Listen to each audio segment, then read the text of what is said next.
Mandvi market yard ખાતે ટેકાના ભાવે મગફળી ખરીદ કેન્દ્રનો પ્રારંભ કરવામાં આવ્યું હતું।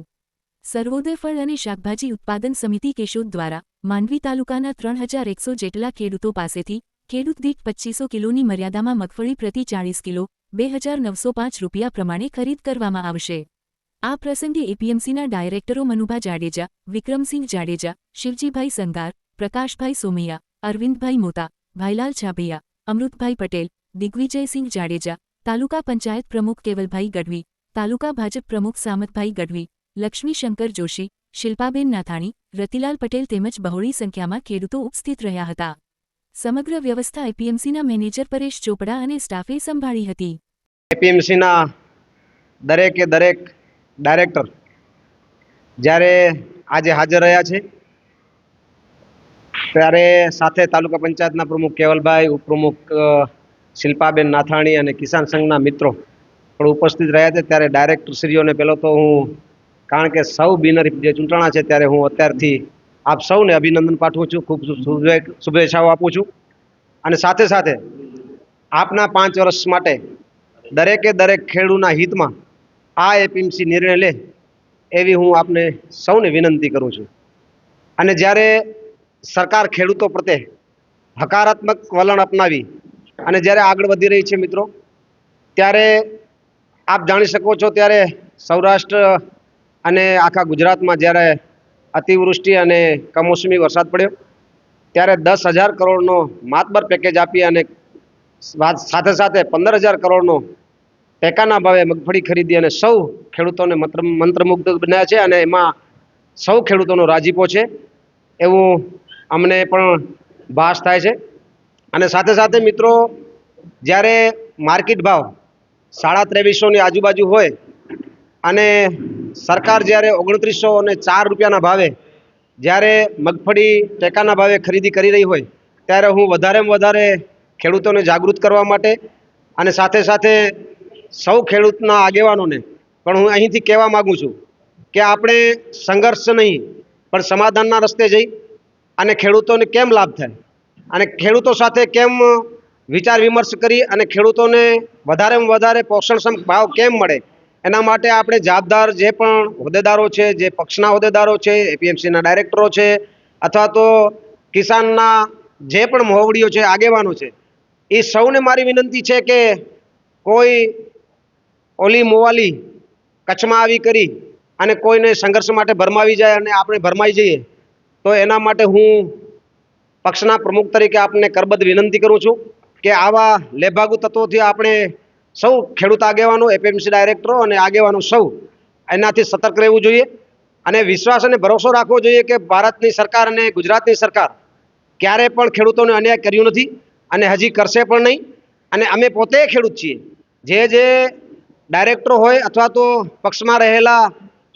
કોઈ પણ હોદ્દેદાર હોય મિત્રો, એ પણ એક ખેડૂત છે, તો ખેડૂતની વેદના ખેડૂત સમજી શકે છે। મારી ખેતીવાડી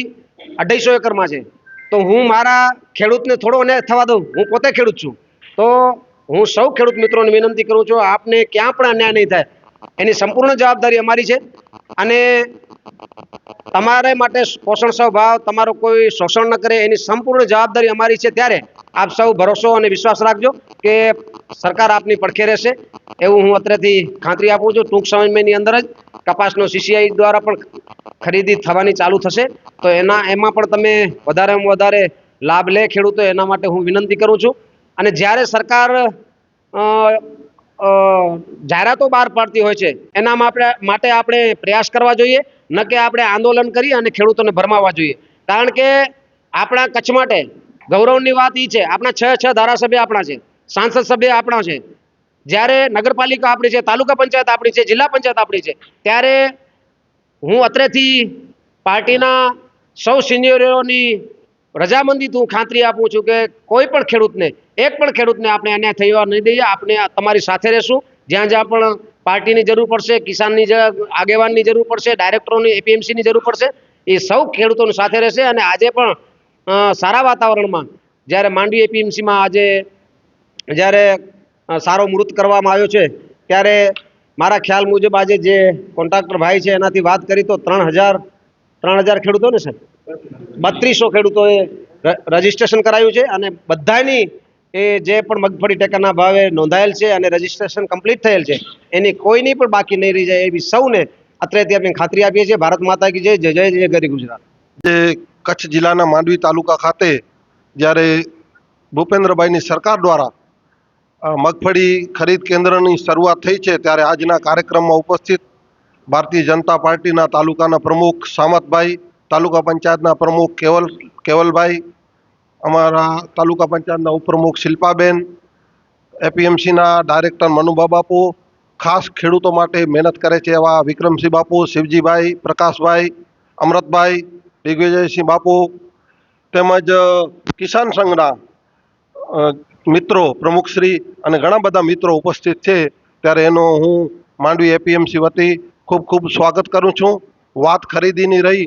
તો હમણાં જ સામતભાઈ કીધું કે આખા કચ્છમાં સૌથી વધારેમાં વધારે રજીસ્ટ્રેશન થયું હોય તો માંડવી તાલુકામાં લગભગ 3200 ખેડૂતોએ રજીસ્ટ્રેશન કરાવ્યું છે અને એક ખેડૂતની 2500 કિલો હિસાબે સરકાર મગફળી ખરીદશે 2904 રૂપિયાના ભાવે. ત્યારે લગભગ 2 લાખ ગુણી મગફળી આ માંડવી તાલુકાના ખેડૂતોની ખરીદશે અને એની કિંમત કરવા જઈએ તો લગભગ 70 કરોડ રૂપિયાની મગફળી ખાલી માત્ર માંડવી તાલુકામાંથી આ ભારતીય જનતા પાર્ટીની ભૂપેન્દ્રભાઈની સરકાર જે ખેડૂતોની વેદનાને સમજે છે એવી સરકાર જ્યારે આ ખરીદી અહીં કરે છે ત્યારે સૌપ્રથમ તો હું માંડવી તાલુકાના તમામ ખેડૂતો વતી અને એપીએમસીના ડાયરેક્ટર વતી ખરેખર સરકારને ધન્યવાદ આપું છું. વિરોધ પક્ષના લોકો ગમે એવી ભલે વિરોધ કરતા હોય, અફવા ફેલાવતા હોય, પણ હું એવું માનું છું કે આ ભારતીય જનતા પાર્ટીની સરકાર સિવાય ખેડૂતોની વેદનાને વધારે કોઈ સમજી ન શકે. ભૂતકાળમાં પણ આપણે જોયું છે બીજી ઘણી બધી સરકારો હતી ત્યારે ખેડૂતો માટે શું કર્યું છે. અત્યારની સરકાર જે કેન્દ્રમાં અને ગુજરાતની અંદર ભારતીય જનતા પાર્ટીની સરકાર છે ખેડૂતના એક એક વિષય માટે ચિંતિત છે અને ખેડૂતના એક એક વિષયને ચિંતામાં રાખે છે. એટલે ખરેખર ફરી અને આ માંડવી તાલુકાના ખેડૂતો વતી અને અમારા તમામ એપીએમસીના ડાયરેક્ટર વતી હું સરકારને અહીંથી ખૂબ ખૂબ અભિનંદન પાઠવું છું, ધન્યવાદ આપું છું. વિરોધ પક્ષનું કામ તો વિરોધ જ કરવાનો છે. વિરોધ પક્ષ ગમે એ અફવાઓ ફેલાવ વિરોધ કરે પણ અત્યારે ભારતીય જનતા પાર્ટીની સરકારે ખેડૂતોની વેદનાને સમજી 10,000 કરોડ રૂપિયાનું ગુજરાતના ખેડૂતો માટે જે પેકેજ જાહેર કર્યું છે એ ભૂતકાળમાં ક્યારેય જાહેર નથી થયો. બાકી તો માણસ ડૂબતો હોય ને એની આંગળી પકડાય, એને બાથ ન પીણાય, માત્ર એને ટેકો મળે ને તોય ઘણું થઈ જાય. અને આ વસ્તુ ભારતીય જનતા પાર્ટીની સરકાર સમજે છે, ખેડૂતોની વેદનાને સમજે છે અને ગુજરાતની જનતા પણ આ વસ્તુને સમજે છે કે ખેડૂતના હિતમાં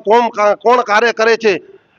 વિરોધ પક્ષના લોકો ગમે એવી અફવાઓ ફેલાય, ગમે એવું આક્રમક પ્રચાર કરે, પણ ગુજરાતની પ્રજા એટલી હોશિયાર છે કે એના જે પ્રવચન અને એના ભ્રામક પ્રચારની અંદર ક્યારે પણ ગુજરાતની પ્રજા બોડી થવાની નથી અને એના ભરોસો કરવાની નથી. વિરોધ પક્ષ ગમે એવો વિરોધ કરે પણ 2022માં પણ ભારતીય જનતા પાર્ટીને 156 સીટ મળી હતી અને અત્યારે પણ ગુજરાતની અંદર જ્યારે પણ તાલુકા પંચાયત, જિલ્લા પંચાયતના ઇલેક્શન આવે છે ત્યારે બહુ જંગી બહુમતીથી આ ગુજરાતની પ્રજા છે ને ભારતીય જનતા પાર્ટીને ચુકાદો આપવાની છે. કારણ કે ખેડૂતોની વેદનાને સમજી શકે તો ખેડૂત નેતાઓ સમજી શકે. ભારતીય જનતા પાર્ટીની અંદર ખેડૂતોને સમજી શકે એવા નેતાઓ છે, ખેડૂતો છે અને ખેડૂતની એક જે વિષય છે એને સમજી શકે એવા નેતાઓ છે. ત્યારે ફરી અને હું ભારતીય જનતા પાર્ટીને તમામ ડાયરેક્ટરોથી ખૂબ ખૂબ અભિનંદન આપું છું અને આવતા દિવસોની અંદર